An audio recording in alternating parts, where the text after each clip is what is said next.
Episode 60, Dr. Jen Welter. I'm Mark Graban. This is My Favorite Mistake. In this podcast, you'll hear business leaders and other really interesting people talking about their favorite mistakes. Because we all make mistakes, but what matters is learning from our mistakes instead of repeating them over and over again. So this is the place for honest reflection and conversation, personal growth, and professional success. Visit our website at myfavoritemistakepodcast.com. For show notes, links, video, and more, go to markgraban.com/mistake60. If you like this episode, please share it with a colleague or a friend. Please subscribe, rate, and review. And now, on with the show. Hi, everybody. Welcome to My Favorite Mistake. I'm Mark Graban. My guest today has a PhD in psychology and a master's in sports psychology. My guest played professional and semi-pro football as a linebacker and a running back. Now, you might be forming a picture of my guest in your head, and what you're picturing might very well be incorrect because my guest is author of the book, Play Big, Lessons in Being Limitless from the First Woman to Coach in the NFL. That's right. Dr. Jen Welter became a linebackers coach for the Arizona Cardinals in 2015. She was the first woman to ever break what she calls that glass sideline of the NFL. So Jen, thank you so much for being here as a guest. How are you? Oh, I'm good. It's great to be here with you. I'm really excited to talk about your work and all of the interesting things that you've done in different aspects of your career. But first off, as we ask our guests, what would you say is your favorite mistake? Gosh, there are so many. And I will say for all of you listening, I think this is something that we in general don't talk enough about, right? We put together a highlight reel of the lives of so many people, and it all looks really shiny and really pretty. And it's like these picture perfect moments that we, picked out of real life. And that becomes really intimidating for most of the people who look. It's like, oh my gosh, she has clearly never had a bad day. Well, let me tell you all, that's really not the case. And for those people who are known as being strong and known as being successful, one of the mistakes we make is trying to maintain that perfection, which means that you're not open to help. And it also means you're not that approachable to other people that you might be trying to help. So for us athletes who have been taught never to admit fear and never to admit weakness, that's one of those things that we have to work to overcome. And because it helps others. And so, as you say, like my favorite mistake, I could look at so many times in my career, but the time I'm going to go to is when I was with the Arizona Cardinals and I was so busy with coaching and trying to do a good job. And there was not anyone who really was there to look out for me. It wasn't like I had, an agent and a manager and a publicist and all of these people, or even like a direct mentor to guide me on what to say yes to or what to say no to, or, to look through different things and handle I would have say like the business of what being me meant at that time. And because of that, I actually got taken advantage of quite a bit. There was somebody who positioned themselves as being in the industry and, really having my back and taking care of stuff and being connected. And it turns out a lot of that was not true. And whether it was finding out later that, I was told I was going somewhere out of the goodness of my heart and showing up and she was taking money for it, or, responses or deals that didn't go through, or having things like contracts rewritten. And then at the same time, this person was telling me they were doing outreach and teams and doing a lot of things that might have helped me figure out the next phase. And none of those things were actually happening. And then when something didn't happen, she would make it seem like it was my fault. So not only were things not happening, but then I'm being made feel as less than because, nothing added up. And the way manipulators continue to manipulate is to, first establish dependence and then, also cut ties of other people who would tell you otherwise, and to make you feel bad. And it was a really entangled, really tough situation that hurt me at a time when, I should have been a very hot commodity. Wow. So thank you, for sharing that. I'm sure it's not easy to think back to some of those moments, but it was a very big story when you were with the Cardinals. I'm sure you were in demand for interviews and all sorts of possible, marketing connections or what have you. NFL players who are drafted have a program to sort of try to help prepare them for what they're going to be going into. I guess you, for being such a groundbreaker, there wasn't a program to prepare you for the media exposure, and that's going beyond the job that you were trying to do and that you did well, right? Yeah, and the media part was well managed by the Cardinals. The truth is that for me, they did a press conference and they set up the interviews, and there were only a few asks that they let me do during that time. They really did the best that they could to let me focus on just being a coach, right?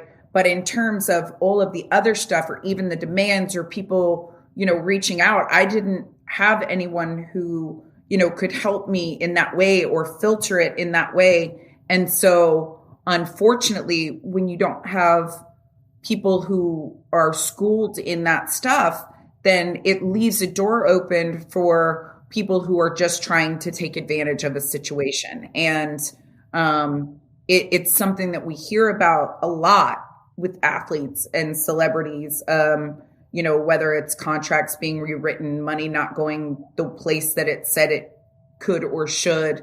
And, I know how not only devastating that situation was, but how hard it was to detangle and to figure out, because your confidence is also affected, right? I'm obviously a smart person, but I was very busy, right? And that's really just what it is. I had such demands to do well in terms of coaching that I just couldn't dig into things or look at them the way I normally would. And I had no support system to help and no roadmap on how I could do it. And, I find that even in a residual way, there's trauma there, right? Because you got so taken advantage of and so abused in the situation, that then it makes it harder to approach other situations,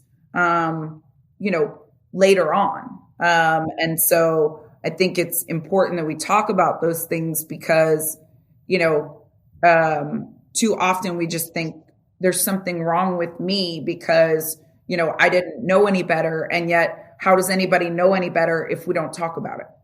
Right. Right. And I appreciate you talking about, as you put it, getting past the highlight reel.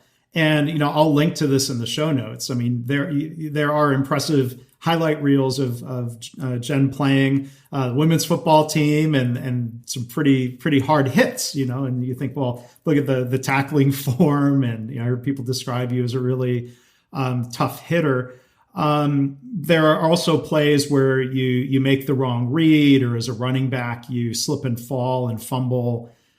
I don't have a highlight reel, but, we think of social media. That's often described as like this really curated, unrealistic view of our lives. And so that's maybe something for everyone to kind of think about. Like, are we portraying our lives online as this inaccessible era of perfection, as you put it. Yeah, I mean, think about it. Even the filters that we put, on the pictures, or the efforts to restructure our bodies in different ways. Like those are images other people then see and absorb. And the truth is that perfection might be a moment, right? It might be my hair looks perfect for like one moment, and then the second I step out in the windy day, it's like across my face, right? And so much of how we look at the world and we think of ourselves in the world depends on just which camera angle someone happens to snap at that moment. And I think it's a really hard time, especially for our younger generation, where everything is so visual and so accessible and so on all the time, right? That I wonder on the impacts on confidence to have those moments live on in perpetuity, right? I can think of some bad days, some bad plays that I'm really glad are in the past and don't have a digital footprint, right? And yet in the age that we're in right now, that's so much harder, because that grace of even, oh my gosh, I can't believe you caught that picture and I'm going to rip it up physically, isn't there anymore, right? Like, oh my gosh, I look terrible. That's so horrible. Or, whatever, because everything is digital and instant and shareable and viral. So I'm going to jump ahead to more of the current day. Before we go back, I want to ask more about your playing and your coaching and other things. But you do a lot of camps and programs for girls to provide opportunities that you didn't have growing up. I was wondering if you could share a little bit of that, and how football and sports now is a way for girls to maybe build strength, character, self-esteem in ways that don't involve pictures on Instagram. Well, let's talk about pictures on Instagram, right? If you're posting a picture of just your body, then it means your body is the source of your confidence in terms of the response of what it looks like.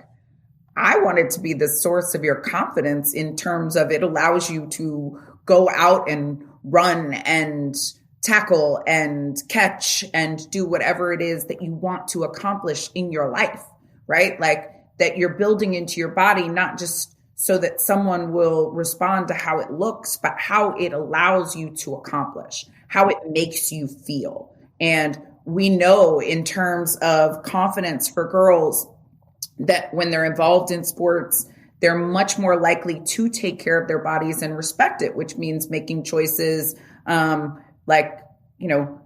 being less likely to have teen pregnancy or to, use drugs and alcohol and things like that, because your body is then something that you really have to treat as a temple, right? And when you're an athlete and you know that your body is helping you accomplish all these things, you view it in a different way, right? Like I am developing my leg strength because, I want to explode through a tackle, not just because I want to look good in a swimsuit, right? And those are tangible results that you can build on and feel and see what hard work does. So for me, it's so important that girls know that they can do anything and that they can be the instruments of success, not just an accessory that's accessible because of someone else's success, right? I don't want you to be arm candy. I want you to be the candy, right? Like, be the substance, be the story, not just an adjunct. And there's so much that we as girls see and absorb that doesn't put us at the heart of being the heroes of our own story, right? I respect the creative content in the world of reality shows, but in so many, it's a reality I don't want to be a part of, right? Like I don't want that to be my reality, and I I don't want it to be the aspirational reality of a lot of the girls, right? Like I don't want to be the Real Housewives or the Basketball Wives or the, whatever that is. I want it to be, the Real Husbands, right? Like, why don't we showcase them and watch them like edifying these amazing women as opposed to, being the adjuncts. And I think that we have the opportunity to put women out front that show girls that, they could be Kamala Harris, they could be the vice president, right? And that her husband could be the first man. I don't know how. I think they call him the second gentleman, but he's the first gentleman, yes. Right? Like I don't know how that is, but it's like why not have those dynamics? And any of them can be great, and any of them can be fine, but we have to struggle to find the examples of the women who are put out front in those roles, as opposed to the ones who are put second. Now, that doesn't mean they're not amazing in and of themselves, but the storyline doesn't often put them first. And I just believe that girls deserve more, and that we can create places and spaces for them in every area of society to say, yeah, I've got rings. I have championship rings, right? Like those are my rings, right? Every ring that I have has been earned. Right. And that doesn't mean that I can't have the other ones, but that was my focus, right? I wanted championship rings. And hey, anybody who's going to put a ring on this finger has to defeat a championship ring to get it. Now that's setting a standard, right? Like he has to know that he can live up to a Super Bowl ring. Like, so, you better step your game up. And I think that girls deserve to have that swag when they look at making choices in their lives for what they want to do and the partners that they want to have do it with them. So I want to tell the audience a little bit more about Jen's background. She played for many years in women's football leagues. And as she mentioned, it was championships, plural, right? Yes. Sure. She was an all-star / quote unquote Pro Bowl selection. But then she also played on a men's team, the Texas Revolution of the Indoor Football League. Now, it seems like, coming back to reality TV, that would have been a fascinating reality TV show. There's one about making the Dallas Cowboy cheerleader squad. Boy, it would have been, what would people have seen if there were cameras following you, of setting this example, of showing girls, here's Jen accomplishing something that hadn't been done before? Oh my gosh. Yes. And you're right. I have thought about that many times on how, if only there were cameras tracking that. I think you would have seen a lot. I think you would have seen first me as a woman coming in, used to being among the best women in the world, right? Just coming off my most recent was a season where we lost in the championship, but we won a gold medal. So the best of the best, right? And then going into this men's world where I'm not the top dog, right? I am scratching and clawing and fighting to find a place and a space on practice squad. And I'm also the one of one. So to some people, a target, to some people, a champion, right? There were very few people that were neutral about it. I had some friends that thought I was the coolest girl in the face of the planet because I was doing it. And these were like NFL guys. I also had friends who were like, I can't watch. I don't agree. I don't think it belongs in the game, and you're going to get hurt. And like the end of friendships over it. And then I had the amazing women who I had played with who were so excited and so supportive, right? And we all knew I was doing it for all of us, right? Because it could change how people thought about women in football. And then you would see what is probably the most endearing and most surprising was how the guys on my team really went from having a few champions out front to it being us versus the world, right? Like I know there was Clinton Solomon, who was former Chicago Bear, and Solo is one of my dear friends to this day. And a lot of that is because of how he handled that situation. Like he knew, he saw it, right? Like, and he was like, Jen, it's going to be tough on you, right? Physically, mentally. And I need you to let me be your champion. And I remember being like, excuse me, what? Right? Like, I don't even know what that means, right? And he was like, no, he's like, listen, it can't be you versus us. Because if it's that, you'll always have another battle. And it doesn't mean that you won't be able to handle a lot of stuff. He's like, but I don't want you to have to. And he said, so what I'm going to ask is that you be ice cold. No matter what happens, nothing gets to you, right? You handle it, you laugh about it, keep it moving. But if something bothers you, you come tell me and let me handle it because you're not on your own. You need to be a part of our locker room. And I was like, okay, right? So, I didn't really know what to think yet. I'm not going to say that I was woke enough to be like, oh my gosh, you're the best. Like I didn't know. I don't know you.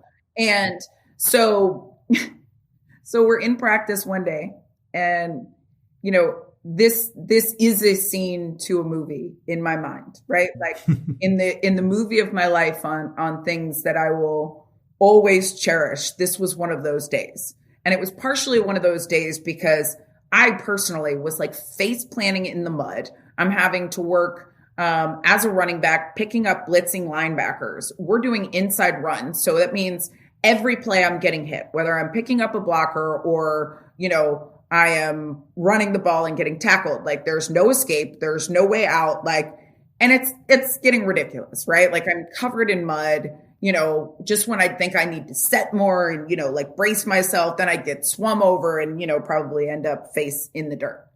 And the receivers and DBs were over on, they were playing 7-on-7 pretty much like, oh, isn't that nice? Right. And Solo stops practice. And he says, Coach Dub, I need some one-on-ones right now. And Coach Dubs kind of looked at him and he was like, all right, Solo, do what you got to do. And Solo's like, little mama, don't worry about it. I got this. And I was like, I don't know what you got, but okay. Right. I'm like, face like, and apparently there was a cornerback who hated that I was out there. And he says, this is bull. Like she runs my way. I'm going to take her out. Well, that was not happening on Solo's watch.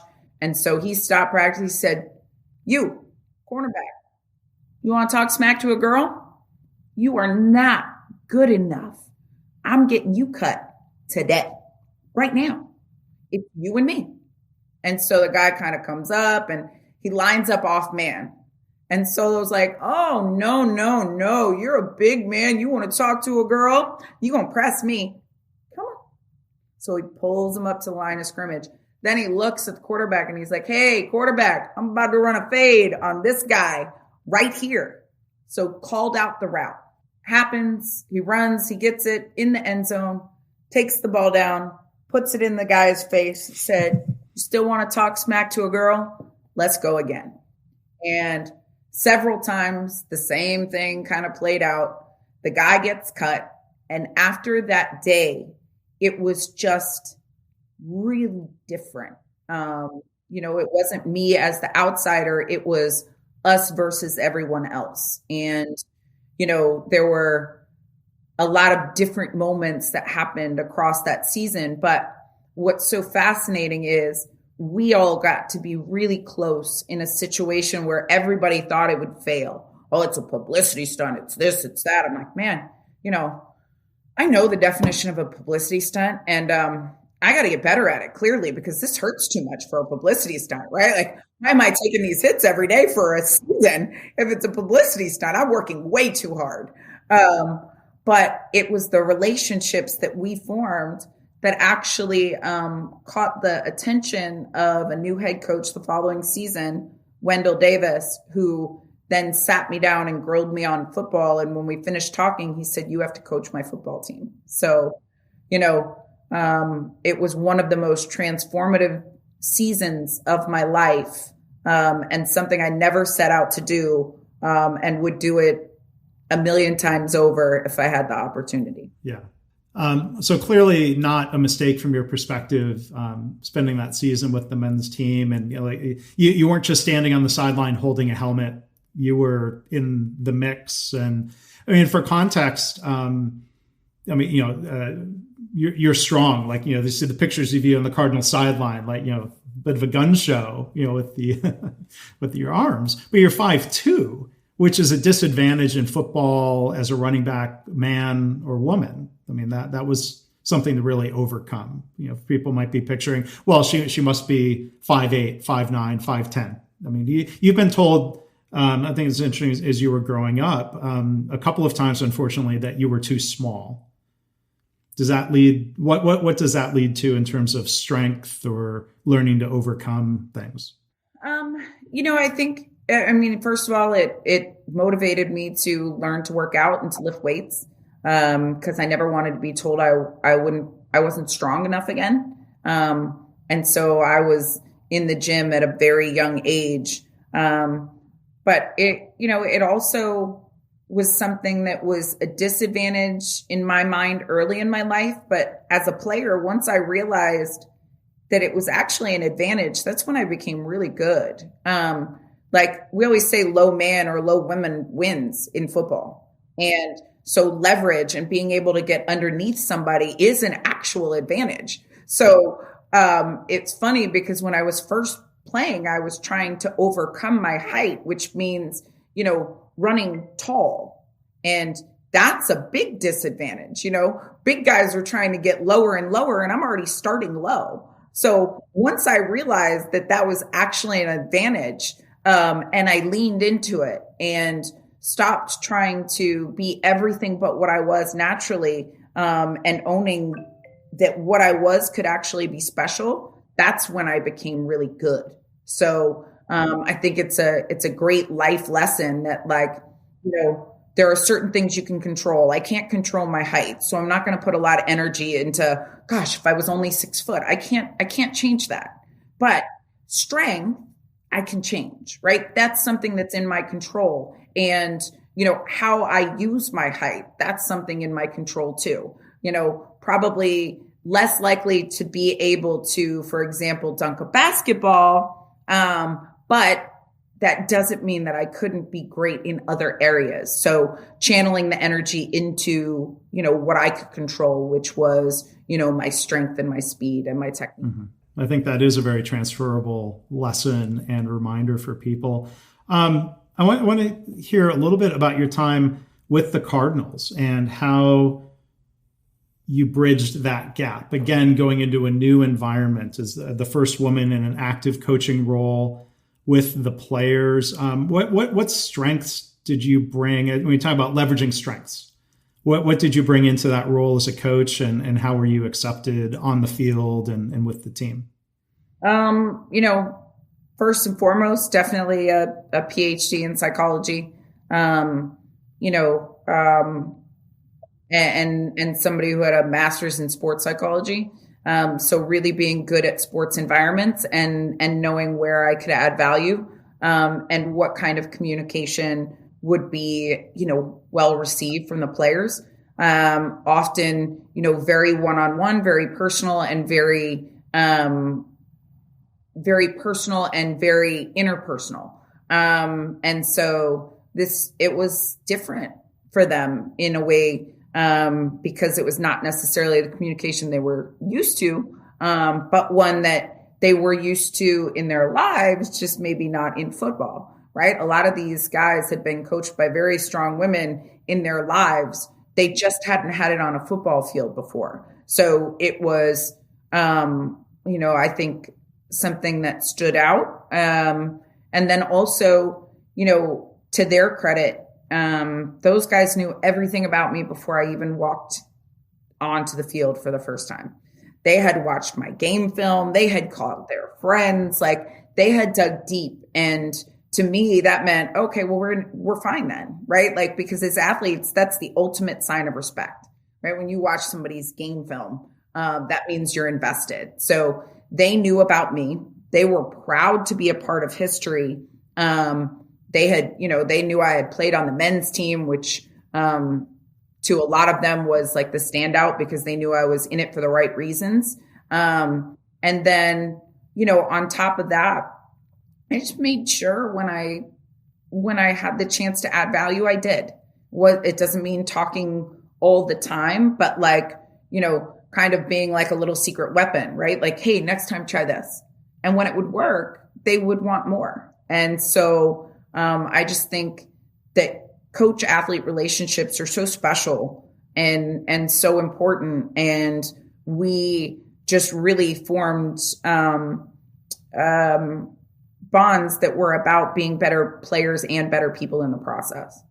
That's great. So when you think about, I'm curious, lessons that you help bring to people outside of sports. Like for example, the only time I've ever been on a football field was because I played drums in the marching band, right? So I wasn't out there with a helmet on and getting hit or hitting.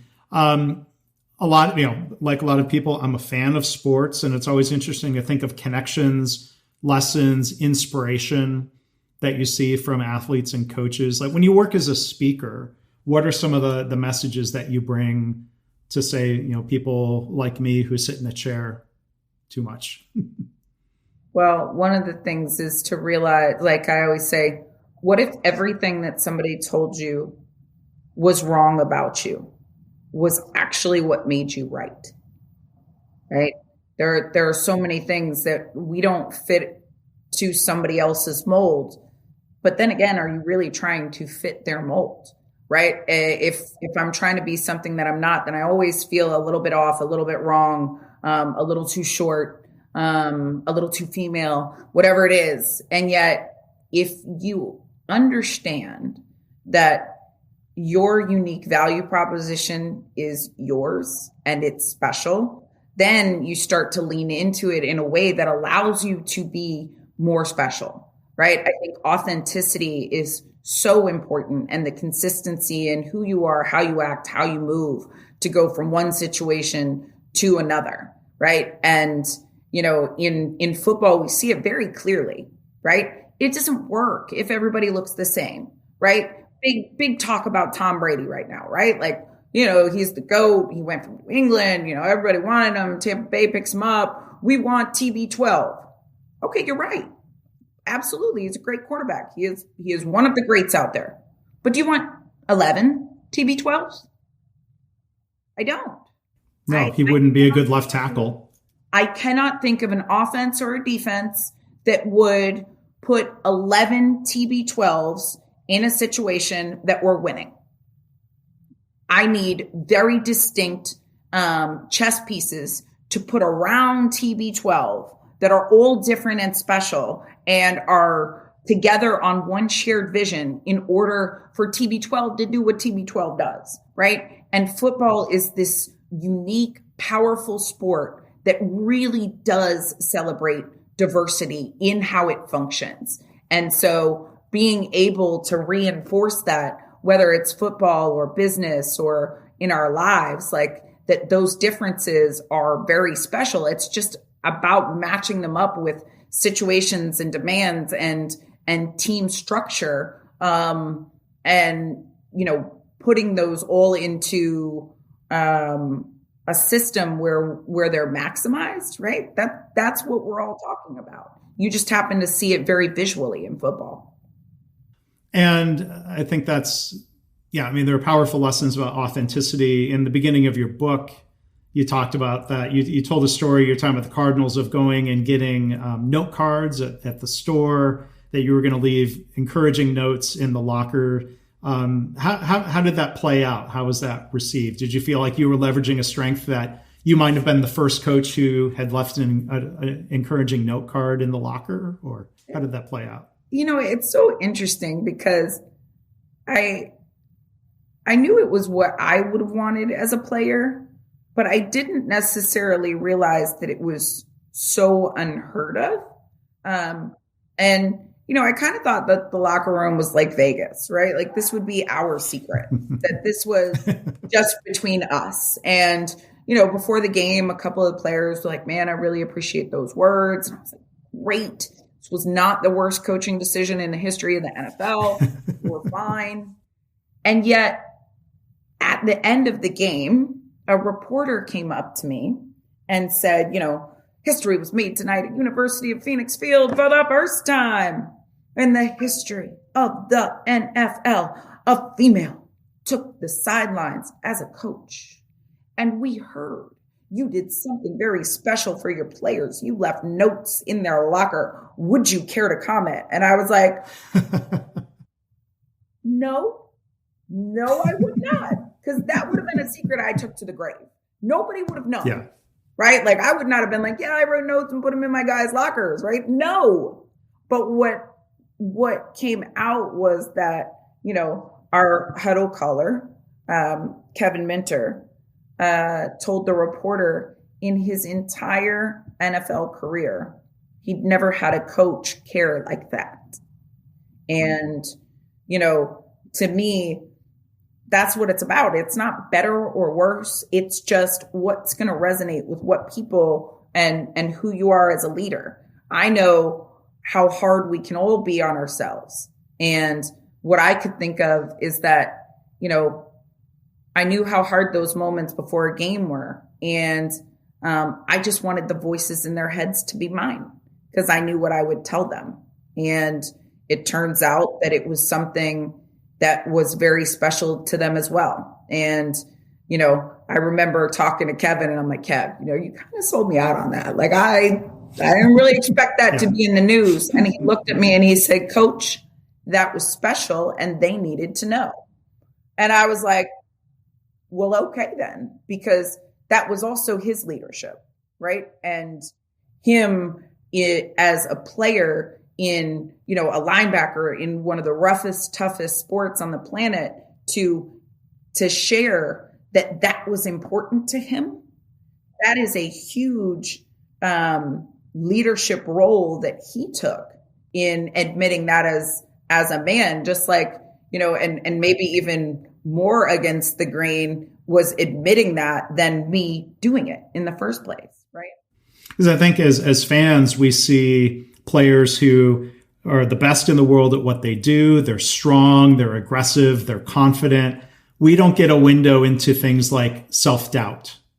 And I imagine that's where, as a psychologist and as an athlete who had been in similar shoes, I guess that gave you an appreciation for what could be helpful. That seems like that's a powerful lesson. And empathy is leadership, right?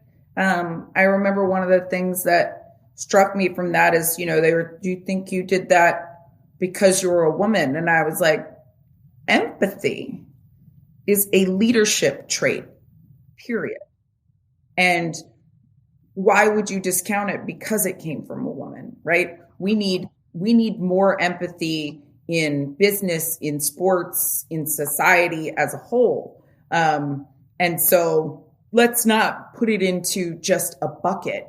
Let's say that we need a whole lot of empathy and that is a leadership trait, period. No qualifiers necessary. So maybe one last question for you. Have you watched the show Ted Lasso? Oh, I think you would enjoy Ted Lasso. It's worth binge watching. Just get Apple TV Plus. You can get a free preview. I'm not trying to sell Apple TV Plus, but Jason Sudeikis, who plays this American football coach who gets hired to coach an English Premier League team, which is of course soccer.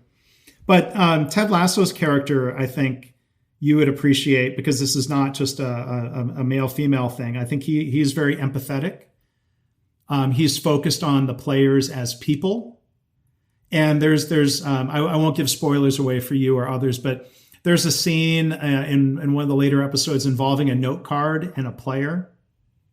That's very powerful, because I think this is a situation where this player had never received a supportive, appreciative note like that. So I think you would like Ted Lasso, because empathy, and it's about empathy and leadership. I agree. For sure. There's a different version of that show where a woman could have been hired in from an American football perspective. But I do think, I'm not a movie producer. Somebody in LA should be buying the rights to your story. I agree. One last thing. There's a phrase I've heard you use, and this might be a good point to wrap up on, as a trailblazer and a groundbreaker, there's this idea of being the first means not being the last. Could you share what that means to you? Yeah. When you're the first, the whole narrative, just by design is around what you do. Right. I remember very distinctly, the media, it wasn't, could Jen Welter coach guys in the National Football League? It was, could a woman? Right. And that means the entire, fate of women in coaching in football is resting squarely on your shoulders because there's a sample size of one.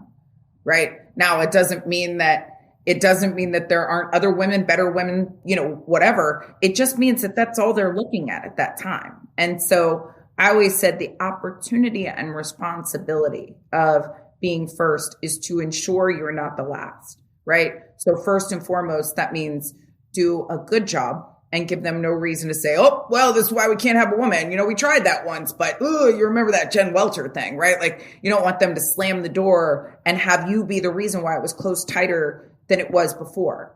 But then it also means extending the conversations. It means, pushing for change. It means being, an advocate. It also means, helping to look at places and spaces where you can shift the societal focus, right? Like, working with Madden to be the first female head coach in Madden.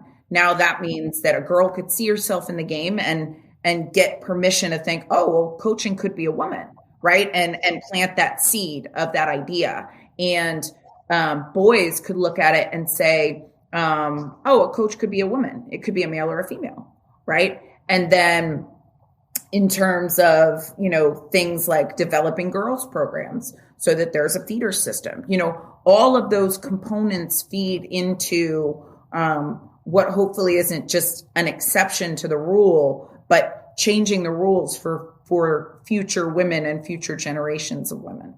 Well, thank you for all of that. And thank you so much for being a guest here today. We've been joined by Dr. Jen Welter.